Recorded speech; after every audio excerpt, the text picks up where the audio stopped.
Life is tough these days. It seems like it gets crazier by the minute, and you need a positive interruption from all that craziness. Welcome to the Midday Manna, emanating from Atlanta, Georgia, and broadcasting to the world. Giving you hope and help getting those dreams out of your heart and into your hands. If it's faith, family, and finance, and everything in between, we're talking about it. Let's do this. This is the Midday Manna. Please welcome Dr. Charles Jerone Francis. Hey, happy Friday, and welcome to Midday Manna. I'm Dr. Charles Jerone Francis II, and I'm your host. Midday Manna is the midweek teaching arm of the Creative Experience, a ministry that I lead, and it's an aggregation of creatives from all across the world, models, singers, dancers, all of those different people who come together to learn more about God and themselves, a bigger, better version of the God that we love to serve.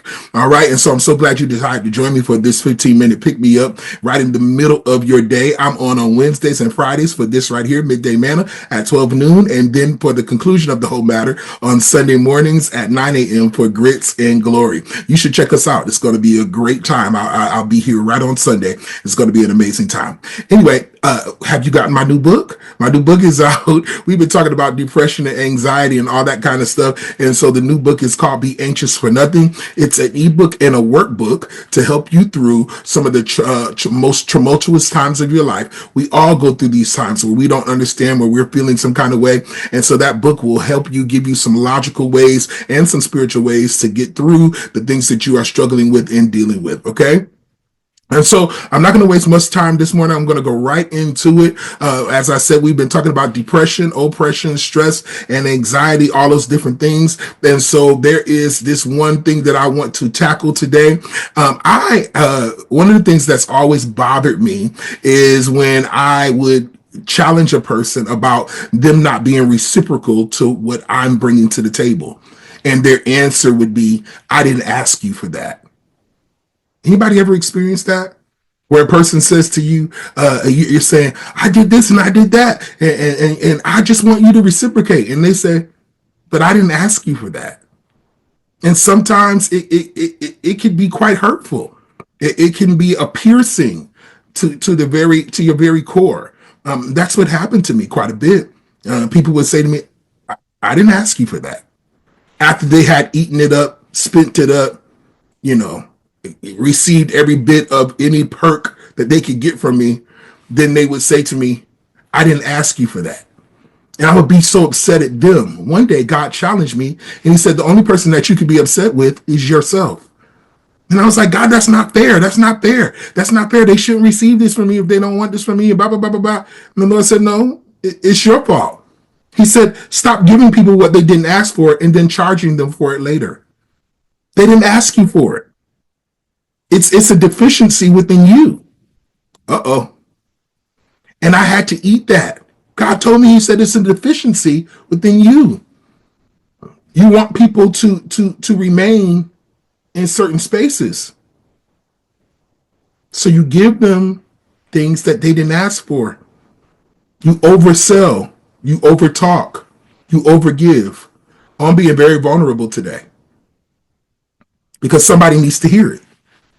You oversell, you overgive, you overspeak because you want to keep people close.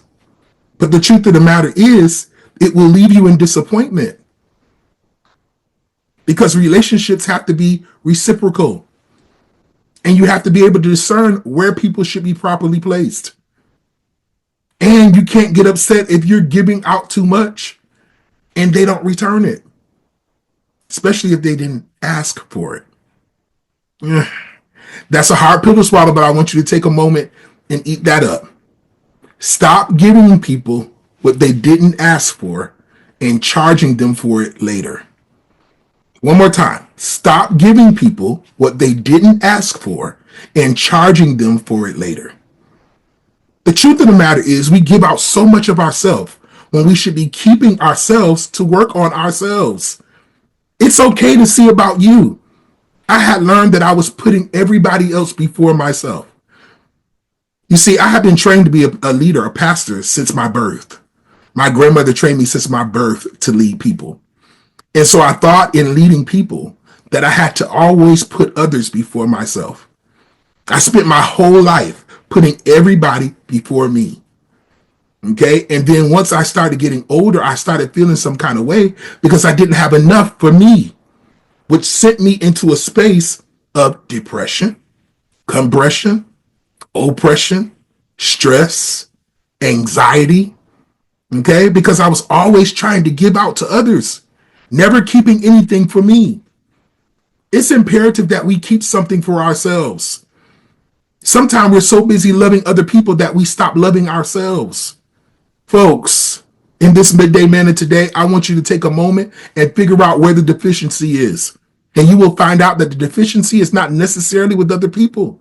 The deficiency is with you. What is it that's stopping you from giving yourself the love that you deserve? Do you feel like you're undeserving of it? Do you feel like others are more deserving? Do you feel like giving it to others makes you more deserving? Do you feel like your work with other people makes you feel better about yourself? No, at some point we have to learn that everything we are is great already. And we have to learn to receive that. And we have to learn to love that. And when we learn how to love that properly, we can definitely love others the way they need to be loved and never need reciprocation the way we had always wanted it before. The truth is, some people will never reciprocate. The truth is, some people don't have the capacity to reciprocate. So when we decide to be active in how we treat other people, we have to discern that. And when you are good on your own, then you can be good to other people without getting angry when they don't reciprocate. Ooh, I could say so much more, but I think that is enough to chew on in this midday. Stop giving people what they didn't ask for and then making them pay for it later. Learn how to love yourself and give yourself the love that you deserve before you try to give it to the whole world of everybody else. It's imperative that you take care of you. You're no good to anybody else if you're not taken care of. I hope I said something today that has blessed you. How about you sow with us today? That information should be on the screen right below me and also in the chat. I can't wait for Sunday. It's going to be an amazing time. I want you to join me at 9 a.m. And of course, be involved with us, chat with us, sow into us. Sowing is imperative for what we try to do, for the technology that we want to use, and to keep it going the way we're doing it. All right? I love you. Have an amazing weekend this weekend, and I'll see you on Sunday. In the wonderful, matchless name of Jesus, peace.